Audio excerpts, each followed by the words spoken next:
نہ چت کر سکے نفس کے پہلواں کو تو یوں ہاتھ پاؤں بھی ڈھیلے نہ ڈالے۔ اگر آپ اپنے آپ کو بالکل چت نہیں کر سکتے ہو، اپنے نفس کو، اپنی خواہشات کو نہیں ہرا سکتے ہو، بالکل اس کی پیٹھ کو زمین سے نہیں لگا سکتے ہو، بالکل اسے مات کر نہیں دے سکتے ہو، تو کم از کم یہ کرو کہ لڑائی اس سے جاری رکھو۔ نہ چت کر سکے نفس کے پہلواں کو تو یوں ہاتھ پاؤں بھی ڈھیلے نہ ڈالے۔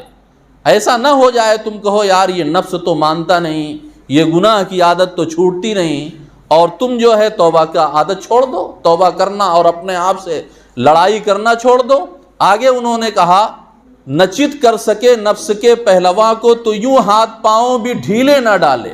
ارے اس سے کشتی تو ہے عمر بھر کی، کبھی تو دبا لے کبھی وہ دبا لے۔ محترم بزرگوں اور دوستو، آج کا عنوان ہے نشہ اور اس کی تباہ کاریاں۔ نشہ کی لت اور اس کے نتیجے میں کیا کیا بربادیاں ہوتی ہیں، اس پر کچھ روشنی ڈالی جائے۔ انسان جب چیز کی خطرناکی کو جانتا ہے تو اس سے رکنے کی کوشش کرتا ہے۔ شراب اور نشہ یہ ایسی لت اور ایسی بیماری ہے یا گھناؤنی عادت ہے جس سے ہمارا مسلم معاشرہ پاک تھا، اور یہ برائی لوگوں کے دلوں میں، اس کی برائی نسل در نسل چلی آ رہی تھی۔ سینکڑوں سالوں سے سلسلہ یہی تھا کہ لوگ نفرت کرتے تھے اس لت سے، اس گندی عادت سے، اور مسلمان تو مسلمان، ان کے پڑوس میں جو دوسرے مذہب کے ماننے والے رہتے تھے وہ بھی یہ جانتے تھے کہ مسلمان اس گندی عادت سے بہت دور رہتے ہیں اور وہ اس کے قریب نہیں جاتے۔ لیکن ہمارا یہ جو دور ہے اس میں بہت ساری نئی چیزیں آ گئیں۔ پہلے لوگوں کو سماج کا پاس و لحاظ ہوتا تھا، کوئی برائی کرتے ہوئے آدمی سوچتا تھا کہ کیا کہیں گے لوگ، سماج کا ایک ڈر ہوتا تھا۔ لیکن یہ مغربی کلچر ہمارے اور آپ کے درمیان عام ہوتا چلا جا رہا ہے، اور سماج کا پاس و لحاظ، لوگوں سے شرمانا اور شرم کی وجہ سے برائیوں سے رکنا، یہ بالکل آہستہ آہستہ ختم ہوتا جا رہا ہے۔ اب آدمی دائیں بائیں والوں سے اسے کوئی مطلب نہیں ہے، اپنی زندگی میں وہ آزاد ہے، جو چاہے کرے، جیسے چاہے کرے۔ اس کا نتیجہ یہ ہے کہ یہ برائی بھی ہمارے سماج میں اب عام ہو چلی ہے، اور پہلے پورے سماج میں کوئی ایک دو آدمی ہوتا تھا جو اس برائی میں مبتلا ہوتا تھا، لیکن اب صورتحال یہ ہو گئی ہے، ایک صاحب کہنے لگے کہ لڑکی کا رشتہ اگر ڈھونڈنا ہے تو پہلے یہ دیکھو کہ جس لڑکی کو پسند کرنا چاہتے ہو، پیغام دینا چاہتے ہو، وہ نشے کا عادی تو نہیں ہے۔ پہلے یہ جاننے کی ضرورت ہے، اس کے بعد وہ کھاتا پیتا ہے، کماتا دھماتا ہے، یہ سب چیزیں تو بعد میں دیکھنے کی ہیں۔ اس سے پتہ چلتا ہے کہ یہ بیماری ہمارے سماج میں بہت زیادہ بڑھ گئی ہے۔ اب ایسے لوگ سماج میں شرما کر کے نہیں چلتے اور چھپ کر کے یہ کام نہیں کرتے، بلکہ دھڑلے سے چلتے ہیں اور علانیہ یہ کام کرتے ہیں جیسے یہ کوئی عیب ہی نہ رہا ہو۔ یہ بہت سنگین مسئلہ ہوتا جا رہا ہے کہ آدمی کے اندر سے حیا اور لوگوں کا پاس و لحاظ ہی ختم ہو جائے۔ اللہ کے رسول صلی اللہ علیہ وسلم نے کہا اذا فاتک الحیاۃ فافعل ما شئت، جب تمہارے اندر سے شرم و حیا ہی رخصت ہو جائے تو اب جو چاہو کرو، تمہیں کوئی نہیں روک سکتا۔ تو ہمارے سماج کے لوگوں سے اب شرم و حیا رخصت ہو گئی ہے، کوئی برائی کرتے ہوئے بالکل یہ خیال نہیں آتا کہ اس برائی کی وجہ سے ہمیں کیا کہا جائے گا، لوگ ہمارے کے بارے میں کیا رائے قائم کریں گے، اس کا بالکل کوئی خوف نہیں ہوتا۔ یہ نشہ کی عادت آتی کیسے ہے، کہاں سے آتی ہے؟ اس کے چند اسباب ہیں۔ سب سے پہلا سبب اور بنیادی سبب یہ ہے بے دینی۔ لوگوں کو جب اللہ پر یقین نہیں ہوگا، اللہ کا ڈر نہیں ہوگا، آخرت کی فکر نہیں ہوگی، تو آدمی ایک چیز میں اگر لذت پا رہا ہے، مزہ پا رہا ہے، تو وہ اس سے کیوں رکنے کے لیے تیار ہوگا؟ تو بنیادی طور پر جو سب سے بڑی کمزوری ہے، جو لوگ ان عادتوں میں گرفتار ہوتے ہیں، اس کی سب سے بڑی وجہ ہوتی ہے کہ وہ بے دین ہوتے ہیں۔ نہ انہیں اللہ کا کوئی ڈر ہوتا ہے، نہ وہ اللہ کو پہچانتے ہیں جیسا پہچاننا چاہیے، نہ مرنے کے بعد ایک اور زندگی ہے جس میں اس زندگی کے سیاہ سفید کا اور کچے چٹھے کا حساب دینا ہے، اس کا کوئی خیال ہی نہیں آتا۔ تو آدمی جیسے اور کام کر لیتا ہے، ایسے یہ کام بھی کر لیا کرتا ہے۔ اسی طرح ایک بڑا سبب جو ہے یہ فلمیں اور اسی طرح سے سیریل ہیں۔ کون سی فلم ہے جو شراب اور کباب اور نشے اور رقص کے تذکرے سے خالی ہو؟ انسان کو ایک لگاؤ ہو جاتا ہے فلمی اداکاروں سے، اور جب اس سے لگاؤ ہو جاتا ہے، محبت ہو جاتی ہے، تو آدمی اسی کے رنگ میں رنگ جانا چاہتا ہے۔ یہ ایک فطری اصول ہے، ان المحب لمن یحب یطیع۔ ایک شاعر کہتا ہے، تعصی الالہ وانت تزعم حبہ، اللہ سے محبت کا دعویٰ کرتے ہو اور اللہ کی نافرمانی کرتے ہو۔ وہ کہتا ہے یہ کبھی ہو ہی نہیں سکتا۔ آدمی جس سے محبت کرتا ہے اس کے بس تابع بن جاتا ہے، اس کا فرما بردار بن جاتا ہے۔ تو فلمیں دیکھ دیکھ کر کے ان اداکاروں کے دیوانے ہو جاتے ہیں اور انہی جیسی اسٹائل مارنا چاہتے ہیں، اسی جیسی زندگی اپنانا چاہتے ہیں۔ تو فلموں میں ملوث ہونا اور سیریلوں میں ملوث ہونا، اور جن سے آدمی کو لگاؤ اور محبت ہے، ان کو یہ سب کام کرتے ہوئے دیکھنا، ایسی شاعری، ایسے گانے اور ایسے ڈائیلاگ سننا اور بولنا جس سے نشے کی ترغیب ہوتی ہو، یہ بھی ایک بہت بڑا سبب ہے جو لوگوں میں نشہ کو عام کر رہا ہے، نشہ کو پھیلا رہا ہے۔ اسی طریقے سے نشے کا ایک بہت بڑا سبب اچھی سوسائٹی اور اچھے ساتھیوں کا نہ ہونا ہے۔ آدمی جن کے ساتھ رہتا ہے، لامحالہ ان کی فکر سے، ان کے خیال سے، ان کی سنگت سے وہ متاثر ہوئے بغیر نہیں رہ سکتا۔ اللہ کے رسول صلی اللہ علیہ وسلم نے ارشاد فرمایا کہ اچھے ساتھی کی مثال ایسی ہے جیسے کوئی عطر فروش کی دکان پر چلا جائے، عطر بیچنے والے کی دکان پر چلا جائے۔ آدمی اگر عطر والے کی دکان سے کچھ بھی نہ خریدے تو ہو سکتا ہے عطر والا کوئی گفٹ کر دے، یا یوں ہی وہ تجربہ کرانے کے لیے کچھ چیزیں آپ کو لگا دیتا ہے، اور اگر یہ بھی نہیں کیا تو کم سے کم دکان خوشبوؤں کی ہے۔ جتنی دیر آپ یہاں رہو گے آپ کا دل و دماغ خوشبوؤں سے معطر ہوگا، تو خوشبو کی دکان میں جب تک آپ رہو گے تب تک خوشبو کے اثرات آپ کے ذہن و دماغ کو معطر کیے رہیں گے، اور اگر وہاں سے کچھ مل گیا، کچھ لگا دیا گیا تو یہ سلسلہ دیر تک چلے گا۔ اور کہا برے ساتھی کی مثال ایسے ہے جیسے کوئی آدمی لوہار کی بھٹی پر بیٹھ جائے۔ اگر آدمی لوہار کی بھٹی پر بیٹھ جائے گا تو اللہ کے رسول صلی اللہ علیہ وسلم نے فرمایا کہ ہو سکتا ہے اس سے چنگاریاں اڑیں بھٹی سے، اور اس کا دامن جل جائے، اس کا اچھا کپڑا، نیا کپڑا جل جائے، اور اگر یہ نہ ہوا تو جتنی دیر بیٹھے گا تو دھواں اور گرمی کی وجہ سے بہرحال اسے پریشان تو رہنا ہی ہے۔ تو اللہ کے رسول نے اس مثال کے ذریعے ہمیں اور آپ کو ساتھی کا اثر کیا ہوتا ہے، صحبت کا اثر کیا ہوتا ہے، اور سنگت کا اثر کیا ہوتا ہے اس کے بارے میں بتایا۔ آدمی اچھوں کے ساتھ بیٹھے گا، دینداروں کے ساتھ بیٹھے گا، پاک بازوں کے ساتھ بیٹھے گا تو ان سے اسی طرح کی باتیں سنے گا اور اسی طرح کے جذبے اور خیال لے کر کے اٹھے گا۔ چنانچہ ایمان والوں کو اللہ رب العزت نے قرآن پاک میں یہ حکم دیا ہے، یا ایھا الذین آمنوا اتقوا اللہ وکونوا مع الصادقین، اے ایمان والو اللہ سے ڈرنے والے بنو، اور جو لوگ سچے ہیں اپنی دینداری میں ایسے لوگوں کے ساتھ رہا کرو۔ چونکہ دین میں پختگی، آدمی کتنا بھی ہوتا ہے آہستہ آہستہ ڈھیلا پڑ جاتا ہے، تو جب ایسے لوگوں سے رابطہ رہے گا تو اس کی دین کے اندر حرکت اور چہل پہل رہے گی، اور ایک جذبہ جو دینداری کا ہے وہ مردہ نہیں ہونے پائے گا اور برقرار رہے گا۔ تو آدمی شراب کا یہ لت جو پڑتی ہے اس کا بہت بنیادی سبب یہ ہے کہ آدمی کا غلط قسم کے لوگوں سے واسطہ پڑ جاتا ہے، فرموں میں کام کر رہے ہیں اور ان میں سے دو چار نشے کے عادی ہیں، ان کے ساتھ اٹھنا بیٹھنا ہوتا ہے، ان کے خیالات سننا ہوتا ہے،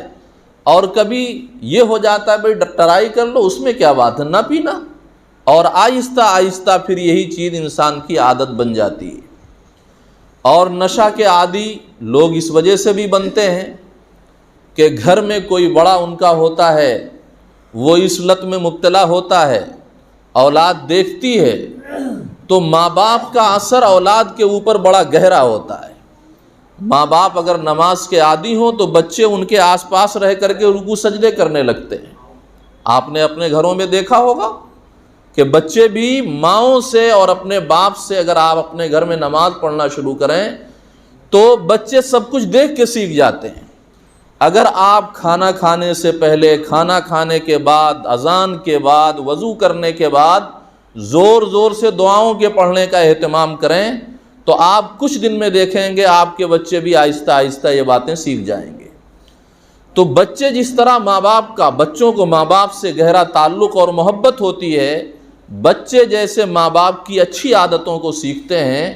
ایسے ان کی غلط عادتوں کو بھی پکڑتے ہیں اور اس پر اس کی نقل کرنا شروع کر دیتے ہیں۔ تو ایک بہت بڑا مسئلہ ہے، اگر خدا نخواستہ کوئی آدمی اس لت میں گرفتار ہے تو کم از کم اس سے یہ کوشش تو کرنی چاہیے کہ میں ایک گندے راستے پر چل پڑا، میں ایک بربادی کے راستے پر چل پڑا، میں اللہ کی ناراضگی کے راستے پر چل پڑا، تو کم از کم میری اولاد اس سے محفوظ رہے۔ اگر باپ پڑھا لکھا نہیں ہے تو وہ یہ کوشش کرتا ہے اولاد ضرور پڑھ لے، میں علم سے محروم رہا تو میری اولاد محروم نہ رہے اور میری طرح دھکے نہ کھائے۔ تو یہ بھی ایک بہت سبب بنتا ہے لوگوں کو اس گناہ میں ملوث ہونے کا۔ اسی طرح آدمی بیکار ہے، کہیں روزی نہیں لگ رہی ہے، روزی روٹی کا مسئلہ اسے پریشان کیے ہوئے ہے، گھریلو جھگڑے ہیں، اس میں ہر دم ڈپریشن میں رہتا ہے، تو اپنے آپ کو ڈپریشن سے تھوڑی دیر کے لیے نکالنے کے لیے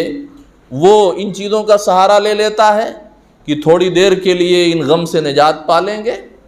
یہ بھی چیز ہے جو بہت سارے لوگوں کو شراب، کباب اور نشے اور غلط راستے پر ڈال دیتی ہے۔ حالانکہ جو آدمی پریشان ہو اس کے لیے آسان طریقہ یہ تھا کہ مسجد سے اپنا تعلق جوڑ لیتا، نماز سے اپنا تعلق جوڑ لیتا،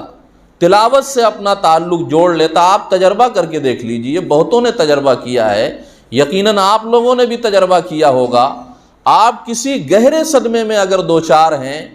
آپ آئیے مسجد میں یا اپنے گھر کا کونا سنبھال لیجئے اور نماز میں کھڑے ہو جائیے، اللہ کے سامنے آنسو بہائیے، روئیے۔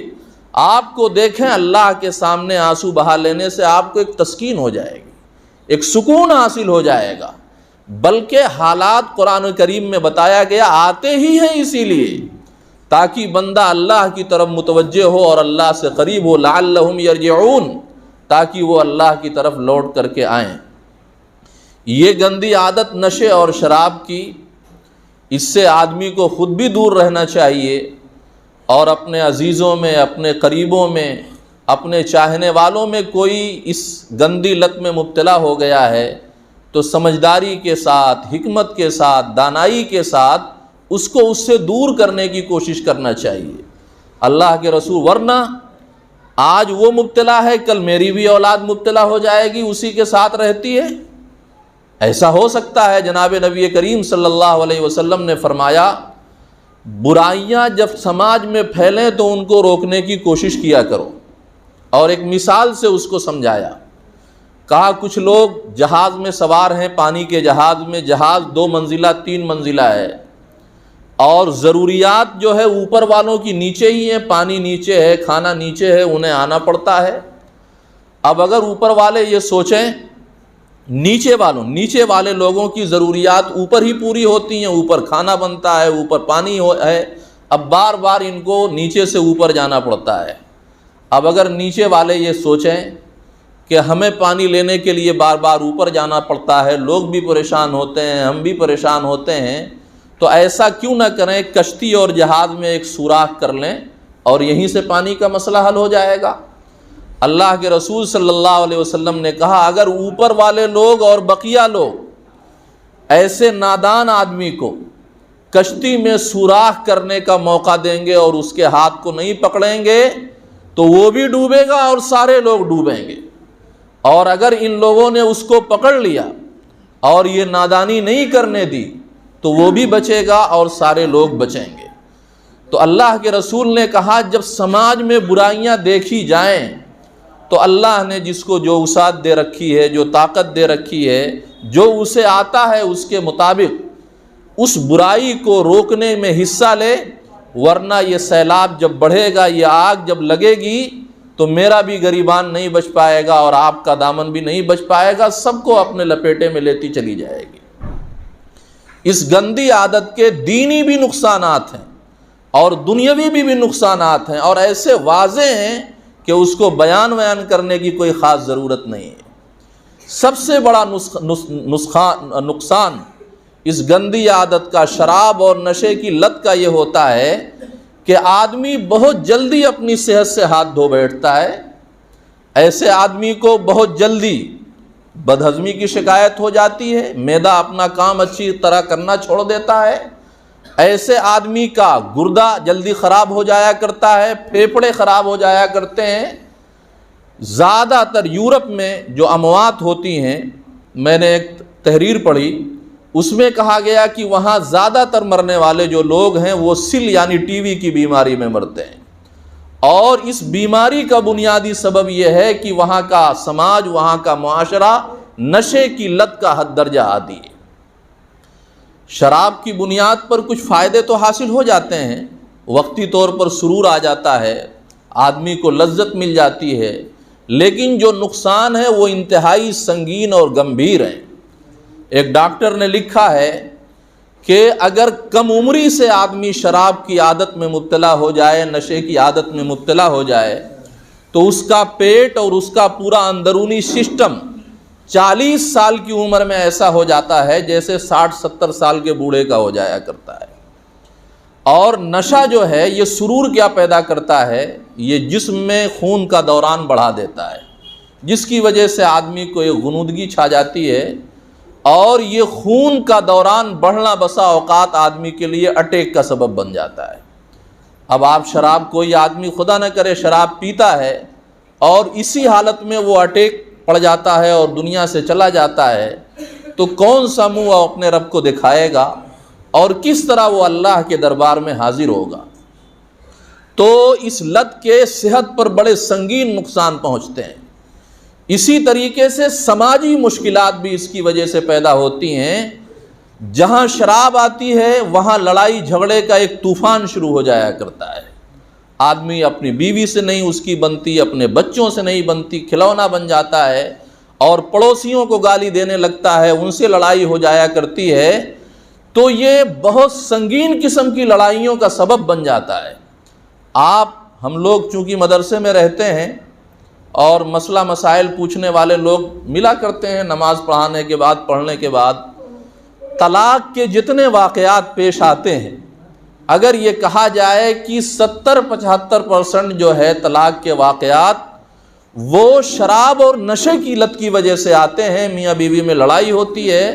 اور آدمی کی عقل ٹھکانے نہیں رہتی، اور نتیجہ یہ ہوتا ہے کہ جو بات زبان سے نہیں نکالنی چاہیے وہ آدمی نکال دیتا ہے، نکاح ختم ہو جاتا ہے، پھر ادھر ادھر پچھتاتا پھرتا ہے۔ کچھ لوگ یوں ہی رہنا شروع کر دیتے ہیں اور زندگی بھر کی بدکاری میں مبتلا ہوتے ہیں، اور جو لوگ بہرحال شریعت کے حکم کو اہمیت دیتے ہیں تو ان کے بچوں کا، ان کی بیوی کا، ان کا اپنا معاملہ عدالتوں اور مقدموں کے نظر ہو جایا کرتا ہے۔ تو یہ ایک بہت بڑا سنگین مسئلہ ہے۔ آپ چاہتے ہو کہ آپ کی فیملی سکھی رہے، آپ کے گھر میں سکون و اطمینان رہے، آپ اپنے بچوں کی اچھی پرورش کریں، تو سب سے پہلے ہمیں اس لت سے اور نجات سے، اس لت سے باہر آنا ضروری ہے، ورنہ پھر یہ جو جھگڑے ہیں ہم اس سے اپنے آپ کو نہیں بچا سکتے۔ آپ پڑھتے ہیں، آج کل معلومات کا دور ہے، ہر آدمی پڑھتا ہے، جتنے سنگین جرائم انجام دیے جاتے ہیں کہ جس کو سن کر کے آپ کی روح کانپ جائے، ایسے روزانہ ہی اخباروں میں آپ دیکھتے ہیں، پتہ چلا اجتماعی عصمت دری کا ہو رہا ہے، قتل کا ہو رہا ہے، کہ ٹکڑے ٹکڑے کر دیے، اس طرح کر دیے، بہت سنگین قسم کے جرائم کی کوئی بھی آدمی جب اس کو سنتا ہے تو وہ اندر سے اس کی روح کانپ جاتی ہے۔ سنگین جرائم جو انجام دیے جاتے ہیں، عام طور پر ان کے انجام دینے والے لوگ نشے کی حالت میں ہوتے ہیں، اب انہیں کچھ احساس نہیں ہو رہا ہے کہ کسی کا بدن کاٹ رہے ہیں، کہ کیا کر رہے ہیں، بالکل احساس نہیں ہوتا۔ تو یہ بڑے سنگین جرائم کا سبب بھی بنتا ہے یہ بری لت۔ اور جس گھر میں وہی لوگ اولاد کو اچھی تربیت دے سکتے ہیں جس گھر میں میاں بیوی میں لڑائیاں نہ ہوتی ہوں، اور جس گھر میں میاں بیوی میں لڑائیاں ہوں، باپ بیٹے میں لڑائیاں ہوں، یہ لوگ اپنی اولاد کی تربیت کے لیے اچھا ماحول نہیں فراہم کر سکتے، اور ان کی اولاد کس راستے پر جائے گی، کس رخ پر پڑے گی، کچھ نہیں کہا جا سکتا۔ تو اگر ہمیں اپنی اولاد کا مستقبل عزیز ہے، ان کی زندگی عزیز ہے، تو ہمیں جھگڑے اور جھگڑے کے اسباب سے، نشے وغیرہ سے اپنے آپ کو بہت دور رکھنا چاہیے۔ نشے کا ایک بہت بڑا سنگین نقصان یہ ہے کہ عام طور پر ہمارے سماج میں زیادہ تر لوگ ایسے ہیں جو روزانہ کماتے ہیں اور کھاتے ہیں، یا کسی کا مہینے کا حساب ہے۔ آدمی کی جو زندگی کی اصل ضروریات ہیں، مکان ہے، روٹی ہے، کپڑا ہے، دوا ہے، علاج ہے، بچوں کی تعلیم ہے، آدمی یہی پورا کرتے کرتے پریشان رہتا ہے،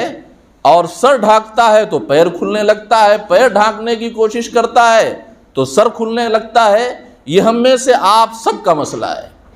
اور آپ اسی میں ایک غیر ضروری خرچہ اور ڈال دے،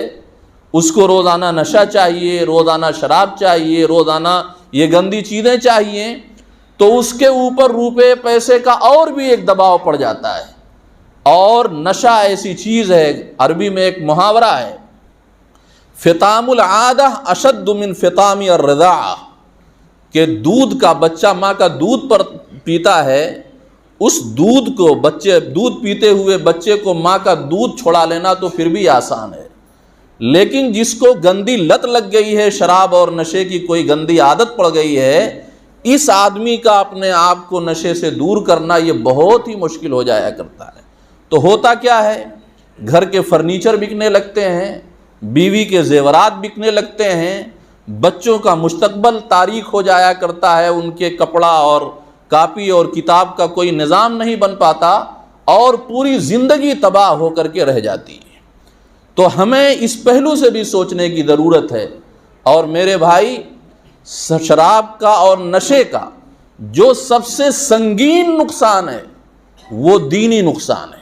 دینی نقصان کیا ہے؟ اللہ رب العزت نے فرمایا، انما الخمر والمیسر والانصاب والازلام رجس من عمل الشیطان فاجتنبوہ، کہ جوا ہو، شراب ہو، بت پرستی ہو، یہ ساری چیزیں ایسی ہیں جو سراپا پلید اور گندگی ہیں، اور یہ انسان کا عمل نہیں ہے، یہ شیطان اور شیطان کے ماننے والوں کا عمل ہے۔ اے لوگو، اس سے پرہیز کرو، اس سے باز آؤ، لعلکم تفلحون، تاکہ تمہیں کامیابی ملے۔ پتہ چلا جو اس لت میں گرفتار ہوتا ہے وہ کامیابی کے ساحل پر نہیں پہنچ پائے گا۔ اور آگے فرمایا، انما یرید الشیطان ان یوقع بینکم العداوۃ والبغضاء فی الخمر والمیسر، شیطان اس لت میں تمہیں مبتلا کر کے یہ چاہتا ہی ہے کہ تمہیں ہر دم جھگڑے کے ماحول میں ڈال دے۔ گھر میں جھگڑا ہوگا، پڑوسیوں سے جھگڑا ہوگا، راستہ چلتے ہوئے انسان سے جھگڑا ہوگا، تو جھگڑے میں ڈال دے، نفرت تمہارے اندر آپس میں بو دے۔ وَيَصُدَّكُمْ عَنْ ذِكْرِ اللَّهِ وَإِقَامَةِ الصَّلَاةِ، اور تمہیں اللہ کی یاد سے اور نمازوں سے روک دے۔ فہل انتم منتہون، اللہ نے کہا ہم نے بتا دیا کہ شراب کے ان چیزوں کے کیا نقصان ہے، اے ایمان والو کیا تم باز آؤ گے؟ یعنی تمہیں باز آنا چاہیے۔ جو آدمی گناہ کی اس لت میں گرفتار ہوتا ہے، آپ ایسے لوگوں کے حالات پر غور کریں۔ برائی آدمی کو مزید برائی کی طرف کھینچتی ہے اور اچھائی آدمی کو مزید اچھائی کی طرف کھینچتی ہے۔ جو آدمی شراب اور زناکاری اور جوئے اور نشے کا عادی ہوتا ہے، آہستہ آہستہ ایک کے بعد دوسری، دوسری کے بعد تیسری برائی میں مبتلا ہوتا چلا جاتا ہے اور اچھے عمل کی توفیق سے محروم ہو جایا کرتا ہے۔ آہستہ آہستہ وہ اللہ کی یاد سے، نماز سے، روزوں سے، اچھے مشغلوں سے اور قرآن کی تلاوت سے وہ دور ہوتا چلا جاتا ہے۔ وہ اپنی نظروں میں ذلیل ہو جایا کرتا ہے۔ اس کا ضمیر یہ کہتا ہے کہ جب تم سے یہ گندی عادت نہیں چھوٹتی ہے تو تمہاری نمازوں کا تمہیں کیا فائدہ ہوگا، تمہارے روزوں کا تمہیں کیا فائدہ ہوگا، تمہارے ذکر کا تمہیں کیا فائدہ ہوگا، تمہارے استغفار کا تمہیں کیا فائدہ ہوگا۔ شیطان یہ باتیں اس کے دل میں ڈالتے ڈالتے ڈالتے ڈالتے آہستہ آہستہ ان چیزوں سے اس کو دور کرنا شروع کر دیتا ہے۔ تو برائی آدمی کو برائی کی طرف، شراب نوشی اور جوا میں تو چولی دامن کا ساتھ، قرآن نے دونوں کو ساتھ ساتھ ذکر کیا ہے۔ اور جواری اور شرابی ہمارے معاشرے میں محاورہ بنا ہوا ہے، ایک ہی ساتھ بولے جاتے ہیں۔ آدمی جب اس لت میں گرفتار ہوتا ہے تو پھر دوسری لت میں بھی گرفتار ہوتا ہے، دوسری میں گرفتار ہوتا ہے تو پہلی میں بھی گرفتار ہوتا ہے۔ لہذا اپنے آپ کو اس دینی نقصان سے بچانے کی بہت زیادہ سخت ضرورت ہے۔ جناب نبی کریم صلی اللہ علیہ وسلم نے ارشاد فرمایا، کل مسکرن حرام خمر و کل مسکرن حرام، ہر نشہ آور چیز شراب کا حکم رکھتی ہے اور ہر نشہ آور چیز حرام ہے۔ اور اللہ کے رسول صلی اللہ علیہ وسلم نے فرمایا، من شربھا فی الدنیا ومات وہو یدمنھا ولم یتب لم یشربھا فی الآخرہ، لم یشربھا فی الآخرہ، کہ جو آدمی شراب کی لت میں مبتلا رہا، زندگی بھر مبتلا رہا اور اسی لت میں گرفتار ہو کر کے وہ دنیا سے چلا گیا، تو اللہ کے رسول صلی اللہ علیہ وسلم نے ارشاد فرمایا کہ آخرت میں اللہ نے جنت میں جو پاکیزہ شراب تیار کر رکھی ہے، جس سے لذت اور سرور تو آئے گا، مزہ تو آئے گا، لیکن نہ آدمی کی عقل ضائع ہوگی کہ آدمی بہکی بہکی باتیں کرنا شروع کر دے، اور نہ ہی درد سر مبتلا ہوگا اور نہ ہی دوسری پریشانیاں ہوں گی۔ عام طور پر جو شراب میں مبتلا ہوتا ہے اس کو الٹی لگ جاتی ہے، صحت خراب ہو جاتی ہے، درد سر میں مبتلا ہو جایا کرتا ہے اور عقل تو ٹھکانے نہیں رہتی، ماں بیٹی کا فرق ہی ختم ہو جایا کرتا ہے، جس کی وجہ سے بعض مرتبہ ایسے کام کر دیتا ہے جس کی وجہ سے زندگی بھر اسے شرمانا پڑتا ہے۔ تو اللہ کے رسول صلی اللہ علیہ وسلم نے فرمایا کہ اگر یہاں کی گندی شراب آپ نے منہ لگائی اور آپ اسی لت میں گرفتار اس دنیا سے چلے گئے اور اللہ سے توبہ نہیں کی، اس سے اپنے آپ کو الگ نہیں کیا، تو آپ آخرت میں جنت میں جو پاکوں کے لیے پاکیزہ شراب اللہ نے تیار کر رکھی ہے، بیضاء لذۃ للشاربین، جو صاف ستھری دودھ کی طرح سفید ہے، پینے والوں کو اس سے لطف آئے گا، لا غول فیہا ولا ینزفون، نہ تو اس میں درد سر ہوگا اور نہ ہی وہ بہکی بہکی باتیں کریں گے، تو اس شراب سے آدمی جنت کی اس شراب سے محروم کر دیا جائے گا۔ یہ بڑا نقصان ہے۔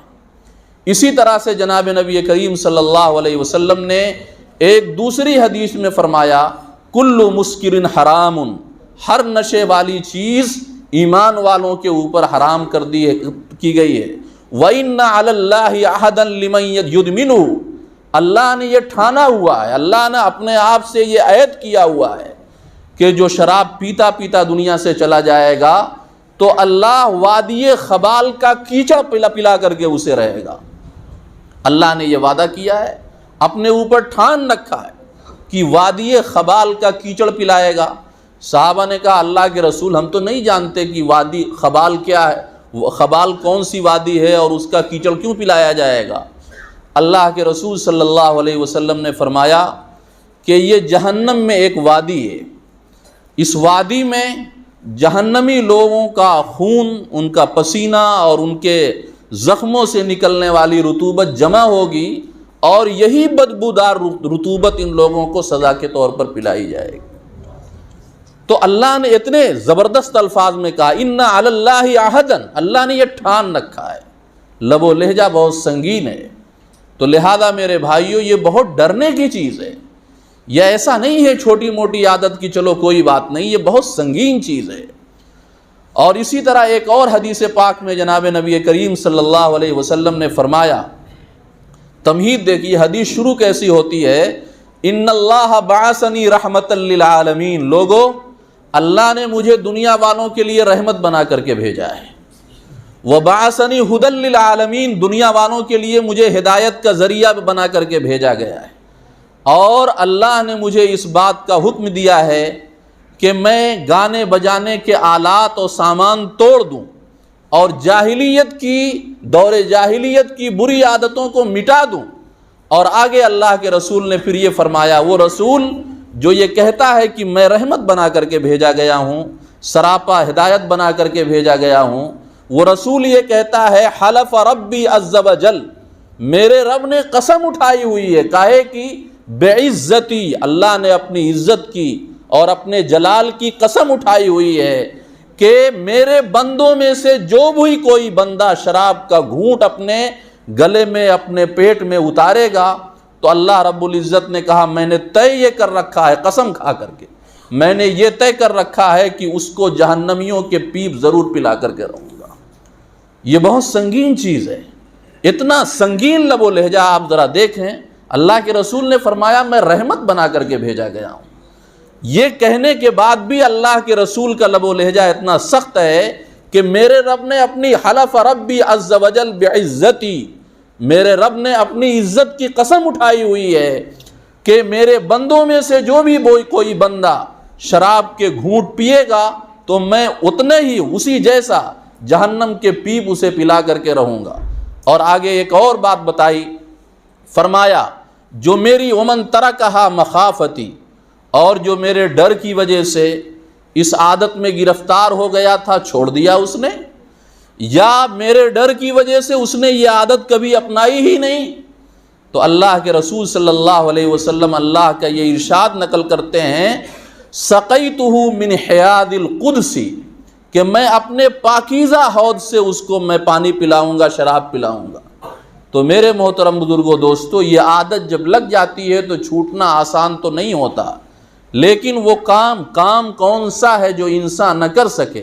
انسان اگر دل پہ لے لیتا ہے، ٹھان لیتا ہے، پکا ارادہ کر لیتا ہے تو برسوں کی بری عادتیں انسان کی چھوٹ جاتی ہیں، ماحول بدل جایا کرتا ہے۔ تو آدمی کو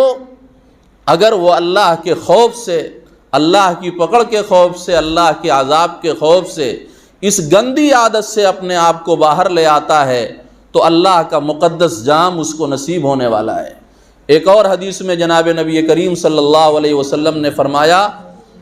کہ اربع لا يدخلون الجنہ، 4 قسم کے لوگ وہ ہیں جو جنت میں داخل نہیں ہوں گے۔ مراد یہ ہے کہ سزا پائیں گے، اس کے بعد سزا پوری ہو جائے گی، پھر جنت میں داخل ہوں گے، ابتداً وہ جنت کا منہ نہیں دیکھیں گے۔ کون ہے اللہ کے رسول؟ فرمایا عاق، جو اپنے ماں باپ کا نافرمان ہے، بلا وجہ ان کا دل دکھاتا ہے، ایسا آدمی جنت کی ہوا نہیں پائے گا، خوشبو نہیں پائے گا۔ اور کون ہے اللہ کے رسول؟ فرمایا قمار، جو آدمی جوئے کی لت میں مبتلا ہے، ایسا بھی آدمی جنت میں داخلہ نہیں پائے گا۔ اور کون ہے اللہ کے رسول؟ فرمایا ومدمن خمر، وہ آدمی جو شراب اور نشے کی لت میں مبتلا ہے، وہ آدمی بھی جنت میں داخل ہونے نہیں پائے گا۔ اور کون ہے اللہ کے رسول؟ قال الدیوس الذی یقر الخبث فی اہلہ، فرمایا وہ بے حیا اور بے غیرت انسان جو اپنے گھر کی عورتوں کو دیکھتا ہے کہ غلط لوگ وہاں آ جا رہے ہیں، ان سے باتیں کر رہے ہیں، اور اس کے باوجود بھی اس کی کوئی غیرت نہیں جاگتی، اسے کوئی غصہ نہیں آتا کہ ان لوگوں کے خلاف ایکشن لے، ان کو اپنے گھر سے بھگائے، اپنے گھر کے لوگوں کو تنبیہ کرے۔ ایسا بے حیا اور بے غیرت انسان جو اپنے گھروں میں بے حیائی ہوتا دیکھتا ہے، غیر لوگ آتے ہیں جن کا آنے کا کوئی مطلب نہیں ہوتا، لیکن اسے کوئی فرق نہیں پڑتا۔ فرمایا ایسا بے حیا اور بے غیرت انسان بھی جنت میں داخلہ نہیں پائے گا، جنت سے دور رہے گا۔ ایک اور حدیث پاک میں جناب رسول اللہ صلی اللہ علیہ وسلم نے فرمایا ثلاث حرم اللہ علیہم الجنہ، 3 لوگ ایسے ہیں جن کے اوپر اللہ نے جنت کو حرام کر رکھا ہے۔ پوچھا گیا کون ہے اللہ کے رسول؟ تو فرمایا ایک وہی عاق، ماں باپ کی نافرمانی کرنے والا،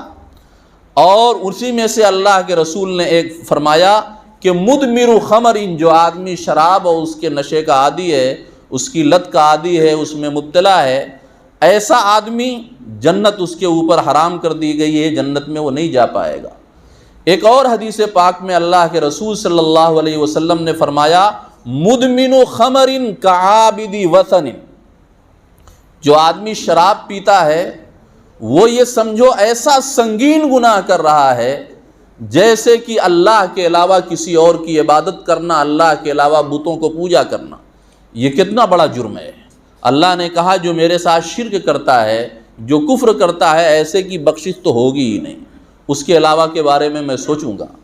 تو اللہ کے رسول نے یہ فرمایا کہ جو آدمی اس گندی عادت میں مبتلا ہو گیا وہ کچھ اسی طرح کا اللہ کے نزدیک مجرم ہے جیسا کہ وہ آدمی جس کو پیدا تو کرتا، وہ شخص جو پیدا تو اسے اللہ نے کیا، روزی اللہ نے دی، ہاتھ پاؤں آنکھ اللہ نے دی، ضروریات اللہ نے دی، اور بندگی اللہ کے بجائے اللہ کی کسی اور کی مخلوق کی کرنے لگا۔ تو جیسے یہ آدمی اللہ کی رحمت کا مستحق نہیں ہے، ایسے شراب اور نشے کی لت کا عادی بھی اس اللہ کی رحمت کا مستحق نہیں ہے۔ ایک اور حدیث پاک میں اللہ کے رسول صلی اللہ علیہ وسلم نے فرمایا لا يقبل اللہ مدمن خمر لا يقبل اللہ له صلاۃ ل40 ایاما او کما قال صلی اللہ علیہ وسلم۔ فرمایا جو آدمی شراب پی لیتا ہے اللہ اس کی 40 دن کی نماز قبول نہیں کرتا۔ ذرا سا اس بات کو سمجھنے کی ضرورت ہے۔ تو کیا جو آدمی نشہ میں لگا ہوا ہے وہ آدمی اب نماز پڑھنا چھوڑ دے کہ میری نماز تو قبول ہونے والی نہیں ہے؟ یہ الٹا مطلب ہو جائے گا۔ ایک آدمی نماز نہیں پڑھتا، روزہ رکھتا ہے، تو اس سے یہ تو کہا جائے گا کہ بھائی روزے کا پورا فائدہ جب ہی ملے گا جب آپ نماز پڑھو گے۔ لیکن اگر کوئی یہ کہے کہ بھائی تیرے روزے کا کیا فائدہ، تو نماز پڑھتا نہیں، تو یہ ہم تو دین سے لوگوں کو دور کرنے والے ہو گئے۔ یہ آدمی بھی اس آدمی کے مقابلے میں بہرحال بہتر ہے جو نماز نہیں پڑھتا۔ ایک ہوتا ہے نماز کا صحیح ہو جانا، نماز کا صحیح ہو جانا کہ آدمی اللہ کی پکڑ سے بچ جائے، نماز چھوڑنے کا جو گناہ ہے اس گناہ سے بچ جائے۔ تو آدمی کوئی شراب پیتا ہے تو اللہ نے کہا اس کی نماز قبول نہیں کرے گا، نماز ہو تو جائے گی، فریضہ ذمے سے ادا ہو جائے گا، اور نماز چھوڑنے پر جو پکڑ ہوتی ہے اس پکڑ سے تو بچ جائے گا، لیکن اس نماز سے اللہ خوش ہو جائے، اس نماز سے اللہ راضی ہو جائے، اس نماز پر اللہ اپنی رحمت کے فیصلے کر دے، اس نماز پر اللہ آپ کو نواز دے، ایسا نہیں ہوگا۔ تو صحیح ہو جانا اور بات ہے۔ لہذا کوئی آدمی اگر اس طرح کی لت میں مبتلا ہے اور اللہ نے اسے یہ توفیق دے رکھی ہے کہ مسجد سے بھی اس کا رشتہ جوڑا ہوا ہے، تو اس طرح کی باتوں کو سن کر کے اس میں جذبہ پیدا ہونا چاہیے کہ ہم اس برائی کو چھوڑیں، تاکہ صرف ہمارا فریضہ بھی ادا نہ ہو بلکہ یہ نماز مجھے اللہ سے قریب کرنے کا ذریعہ بن جائے، اور اللہ کی محبت کو حاصل کرنے کا یہ نماز ہمارے لیے ذریعہ بن جائے۔ ہمیں یہ سوچنے کی اور یہ فکر کرنے کی ضرورت ہے۔ اگر آپ نے الٹا سوچنا شروع کر دیا تو یہ بہت سنگین بات ہو جائے گی۔ پھر اللہ کے رسول صلی اللہ علیہ وسلم نے آگے یہ فرمایا اگر وہ توبہ کر لیتا ہے تو اللہ اس کی توبہ کو قبول کر لیتا ہے۔ یہ عجیب بات ہے، سارے دروازے بند ہو جائیں لیکن جب تک آدمی کی جان میں جان ہے اور جب تک دوسری دنیا اس پر نہیں منکشف ہوئی، دوسری دنیا اس کے سامنے نہیں آئی، تب تک سنگین سے سنگین گناہ انسان کرے اللہ اس کو قبول کرنے کے لیے تیار ہے۔ فرمایا کہ اگر دوبارہ پھر پلٹ کر کے وہی حرکت شروع کر دیتا ہے تو اللہ رب العزت پھر 40 دن کی نماز اس کی قبول نہیں کرتا۔ پھر توبہ کرتا ہے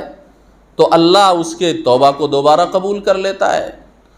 اور پھر اس کے بعد تیسری مرتبہ پھر وہ اس لت میں گرفتار ہو جاتا ہے، پھر اللہ 40 دن کی اس کی نماز قبول نہیں کرتا۔ توبہ اگر کر لے تو اللہ اس بار بھی توبہ کو قبول کر لیتا ہے۔ پھر اگر چوتھی بار یہی عادت دہرا دے لم یتوب، تو اللہ اس کو توبہ کی توفیق عام طور پر نہیں دیتا، پھر توبہ کی توفیق عام طور سے چھن جاتی ہے۔ اور یہ بڑی محرومی کی بات ہے کہ انسان سے توبہ کی توفیق اللہ رب العزت چھین لے، یہ انسان کی بہت بدقسمتی کی بات ہے۔ لیکن میرے بھائیوں، اللہ کے ہاں جب تک یہ دنیا قائم ہے اور انسان کی زندگی ہے، تب تک بڑے سے بڑا پاپی معاف کیا جاتا ہے، اور اللہ نے معافی کا دروازہ کھول دیا ہے۔ بلکہ ایک حدیث میں دعا ہمیں سکھائی گئی ہے، اللہم انا عواد بالذنب وانت عواد بالمغفرہ فاغفر لی۔ اے اللہ، تو بخش دینے کا عادی ہے اور ہم گناہ کے عادی ہیں، ہم کمزور ہیں، اپنی لت میں گرفتار ہو جاتے ہیں، عادت میں گرفتار ہو جاتے ہیں، چاہنے کے باوجود بھی اپنے آپ کو بچا نہیں پاتے۔ تو اگر ہم نے اپنی گناہوں کی عادت نہیں چھوڑی، گناہوں کی عادت نہیں بدلی، تو تیری پیاری عادت جو معاف کرنے کی ہے وہ تو ہمارے بارے میں نہ بدل اور ہمارے گناہوں کو تو معاف کر دے۔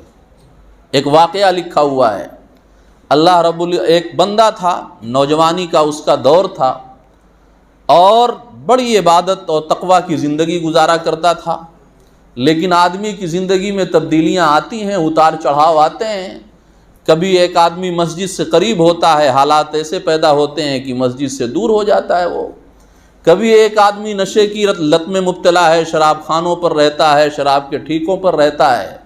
لیکن وہ مسجد سے اپنا ناطہ جوڑ لیتا ہے۔ اس بندے کے ساتھ یہ واقعہ پیش آیا کہ بڑی اچھی زندگی گزاری، پھر اللہ نے اسے دولت دے دی، وسعت دے دی، مال کی فراوانی دے دی، اور آہستہ آہستہ وہ عیاشی کے راستے پر پڑ گیا۔ پھر بدکاری میں بھی لگ گیا، شراب نوشی میں بھی لگ گیا، حرام خوری میں بھی لگ گیا، مسجد کو اور خدا کی یاد کو بھول گیا۔ ایک دن کافی لمبا وقت گزر جانے کے بعد ایک دن وہ آئینے کے سامنے تھا تو دیکھا کہ اب بالوں میں سفیدی چمک گئی۔ تو بہرحال اللہ اپنے بعض بندوں کو کبھی سنبھال لیتا ہے۔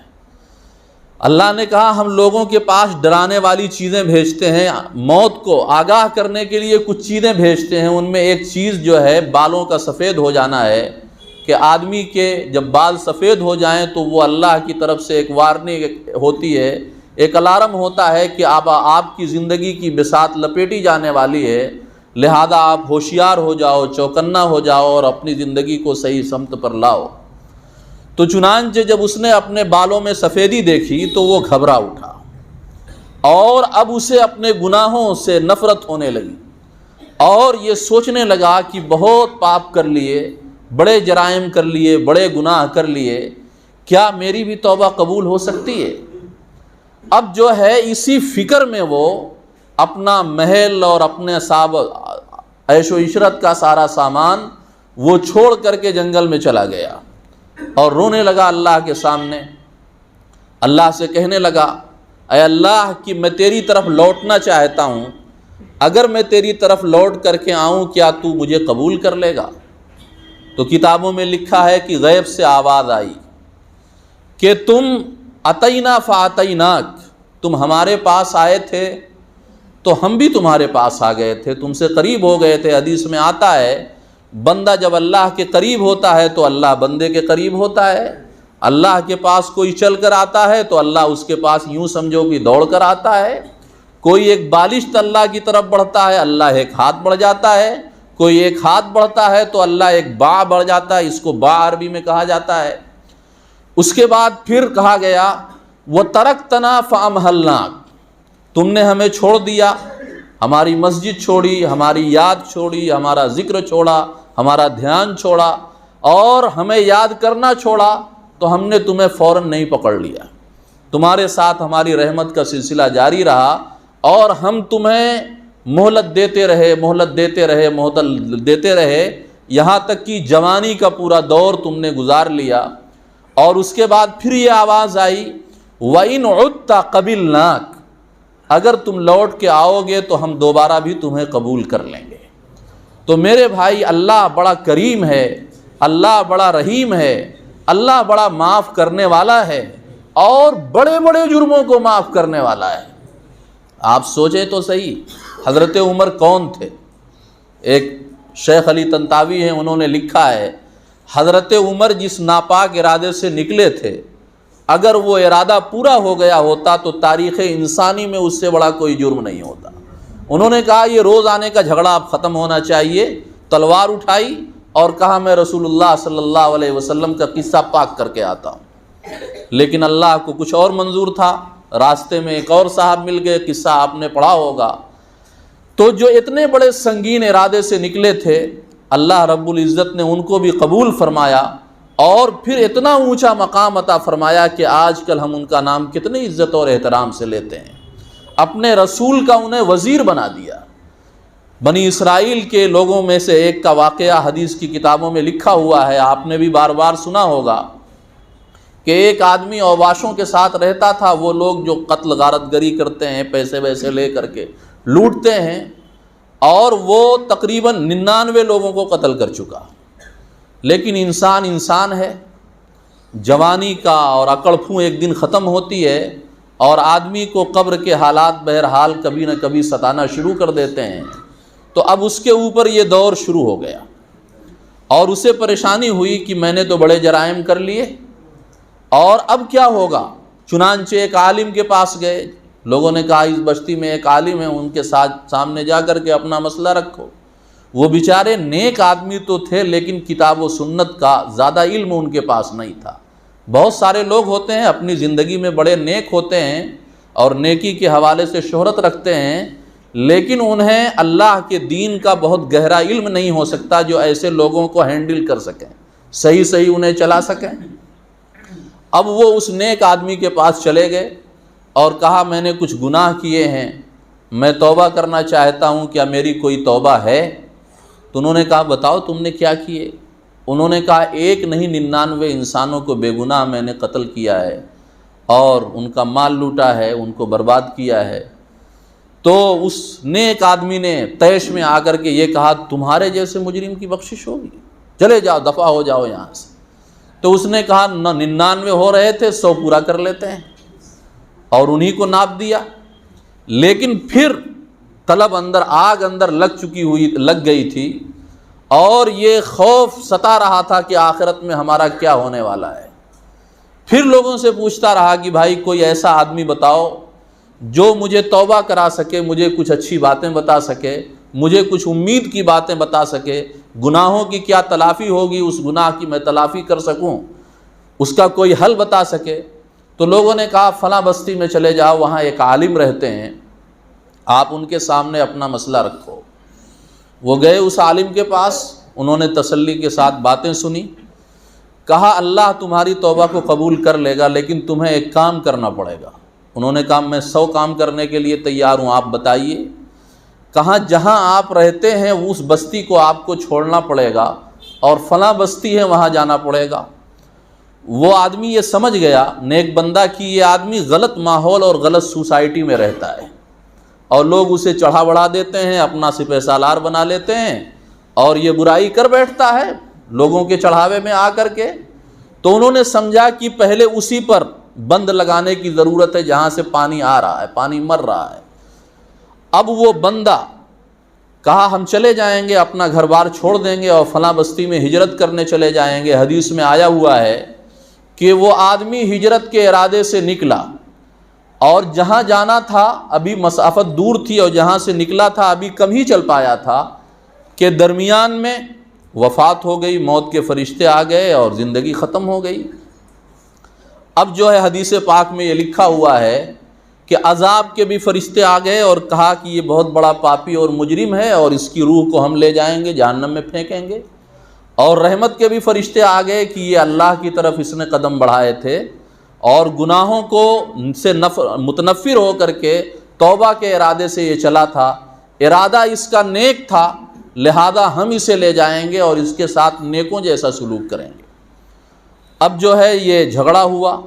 اللہ کی طرف دونوں گروپ نے رجوع کیا۔ اللہ نے کہا ایسا کرو زمین ناپ لو، جہاں اسے جانا تھا اگر وہاں کے زیادہ قریب ہے تو رحمت کے فرشتے اٹھا لیں، اور جہاں سے نکلا تھا اگر وہ زیادہ قریب ہے تو عذاب کے فرشتے اٹھا لیں۔ اللہ کے رسول صلی اللہ علیہ وسلم نے یہ بات بتائی کہ جہاں سے نکلا تھا قریب وہیں کے تھا، اور جہاں جانا تھا وہاں سے دور تھا، لیکن اللہ رب العزت نے زمین کو لپیٹ دیا، اور ادھر کی مسافت جہاں جانا تھا ادھر کمزور ہو گئی، کم ہو گئی، اور یہ حکم ہوا کہ رحمت کے فرشتے اسے اٹھا لیں۔ تو میرے بھائی، قتل اور گناہ بہت سنگین جرم ہے۔ اللہ نے کہا ہے کہ اللہ ایسے آدمی کو معاف نہیں کرے گا، سزا دے گا، لیکن اللہ قادر ہے، شرک کے علاوہ گناہوں کو وہ معاف کر سکتا ہے۔ تو ایسے ایسے مجرموں کو جب اللہ نے بخشا ہے تو آپ میں سے اکثر لوگ ایسے ہیں جن کا جرم اتنا بڑھا ہوا نہیں ہے، لہذا حوصلہ کرنا چاہیے، ہمت کرنی چاہیے، اپنی سابقہ زندگی پر آنسو بہانا چاہیے، اور اپنی آگے زندگی کا رخ صحیح کرنا چاہیے۔ ایک حدیث قدسی ہے، حدیث قدسی کا مطلب یہ ہوتا ہے کہ اللہ کے رسول صلی اللہ علیہ وسلم اللہ کا فرمان اپنے الفاظ میں نقل کرتے ہیں، فرماتے ہیں یقول اللہ عز وجل، اللہ رب العزت یہ ارشاد فرماتا ہے، یبن آدم، اے آدم کی اولاد، اگر تو زمین بھر کے گناہ لے آوے، زمین تیرے گناہوں کو جسم دے دیا جائے، شکل دے دیا جائے، اور ان سے زمین پوری بھر جائے، تو فرمایا کہ میں اس سے زیادہ تمہارے لیے مغفرت لے کر کے آؤں گا۔ اور فرمایا کہ اگر تیرے گناہ اتنے ہو جائیں کہ بادلوں سے وہ ٹکرانے لگیں، اور تو میرے سامنے ہاتھ پھیلائے، میرے سامنے روئے اور گڑگڑائے، تو مجھے کسی کی کوئی پرواہ نہیں ہے، مجھے کسی کو حساب دینا نہیں رہتا، میں اس سے زیادہ تیرے لیے مغفرت کرنے کے لیے آؤں گا، شرط یہ ہے کہ تو توبہ کرنا اور مغفرت کرنا نہ چھوڑے۔ صحابہ اکرام سے اللہ کے رسول نے ایک مرتبہ فرمایا، یہ حدیث پڑھ کر کے مجھے خود بڑا حوصلہ ملتا ہے، یقیناً آپ کو بھی حوصلہ ملے گا۔ اللہ کے رسول صلی اللہ علیہ وسلم نے فرمایا، تم نے تو میری صحبت پائی ہوئی ہے،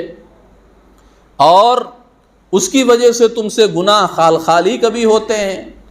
لیکن ایک قوم ایک زمانے میں آئے گی، وہ گناہ کرے گی، پھر توبہ کرے گی، پھر اس کے بعد جو ہے جب نکلے گی گھر سے، پھر اپنے آپ پر قابو نہیں پائے گی، پھر گناہ کرے گی، پھر توبہ کرے گی، اسی طرح اس کا سلسلہ جاری رہے گا۔ وہ گناہ کر کے اللہ کے سامنے رات کو روئے گی، اور صبح جائے گی، پھر اپنے حالات سے مجبور ہو جائے گی، اپنے طبیعت سے مجبور ہو جائے گی، پھر گناہ کرے گی۔ تو اللہ کے رسول صلی اللہ علیہ وسلم نے فرمایا کہ جب یہ بندہ توبہ کے لیے ہاتھ پھیلاتا ہے، گناہ کر کے صبح گناہ کر لیتا ہے، شام کو نادم ہوتا ہے اور اللہ کے سامنے ہاتھ پھیلاتا ہے، تو اللہ فرشتوں سے کہتا ہے، فرشتوں، یقیناً یہ آدمی جانتا ہے کہ اس کا کوئی رب ہے، اور یہ آدمی یہ بھی جانتا ہے کہ وہ رب معاف کرنے کی قدرت رکھتا ہے، تو اس آدمی نے میرے ساتھ یہ گمان قائم کیا ہوا ہے، تو تم لوگ گواہ ہو جاؤ کہ میں نے اس کو معاف کیا۔ تو اسی طرح وہ گناہ کرتا رہتا ہے اور اللہ معاف کرتا رہتا ہے۔ تو لہٰذا اگر ہم سے گناہ نہیں چھوٹتے تو کم از کم ہماری اچھی عادت توبہ کی بھی نہیں چھوٹنی چاہیے۔ ایک بڑے عالم گزرے ہیں، حضرت مولانا تھانوی کے ہاں بہت زمانے تک رہے تھے، خواجہ عزیز الحسن مجذوب رحمۃ اللہ علیہ، اور انگریزی حکومت میں وہ تعلیم کے شعبے میں ایک بہت بڑے عہدے پر فائز بھی تھے۔ تو اشعار کہا کرتے تھے، بڑے شاندار اشعار وہ کہا کرتے تھے، ان میں سے ایک شعر یہ بھی ہے، نہ چت کر سکے نفس کے پہلواں کو تو یوں ہاتھ پاؤں بھی ڈھیلے نہ ڈالے۔ اگر آپ اپنے آپ کو بالکل چت نہیں کر سکتے ہو، اپنے نفس کو، اپنی خواہشات کو نہیں ہرا سکتے ہو، بالکل اس کی پیٹھ کو زمین سے نہیں لگا سکتے ہو، بالکل اسے مات کر نہیں دے سکتے ہو، تو کم از کم یہ کرو کہ لڑائی اس سے جاری رکھو۔ نہ چت کر سکے نفس کے پہلواں کو تو یوں ہاتھ پاؤں بھی ڈھیلے نہ ڈالے۔ ایسا نہ ہو جائے تم کہو یار یہ نفس تو مانتا نہیں، یہ گناہ کی عادت تو چھوٹتی نہیں، اور تم جو ہے توبہ کا عادت چھوڑ دو، توبہ کرنا اور اپنے آپ سے لڑائی کرنا چھوڑ دو۔ آگے انہوں نے کہا، ارے یہ نہ چت کر سکے نفس کے پہلواں کو تو یوں ہاتھ پاؤں بھی ڈھیلے نہ ڈالے، ارے اس سے کشتی تو ہے عمر بھر کی، کبھی تو دبا لے کبھی وہ دبا لے، اپنے آپ سے یہ لڑائی تمہاری زندگی بھر جاری رہے گی۔ کبھی نفس غالب آ جائے گا، گناہ کی طرف لے جائے گا، اور کبھی آپ غالب آئیں گے، مسجد کی طرف لے آئیں گے، دینی محفل کی طرف لے آئیں گے، نماز روزہ کی طرف لائیں گے، اگر جو ہے اور اللہ سے استغفار والی بات نہیں چھوڑیں گے۔ انشاءاللہ اگر ہمارا یہ مقابلہ جاری رہا، یہ مجاہدہ ہمارا جاری رہا، گناہوں پر ہمیں ندامت ہوتی رہی اور اللہ کا دروازہ ہم کھٹکھٹاتے رہے، تو انشاءاللہ ہمارا بیڑا پار ہو جائے گا، ہم آخرت میں نجات پا جائیں گے۔ وقت پورا ہو گیا ہے، اللہ رب العزت ہم سب کو کہنے سننے سے زیادہ عمل کی توفیق عطا فرمائے۔ وآخر دعوانا ان الحمد للہ رب العالمین۔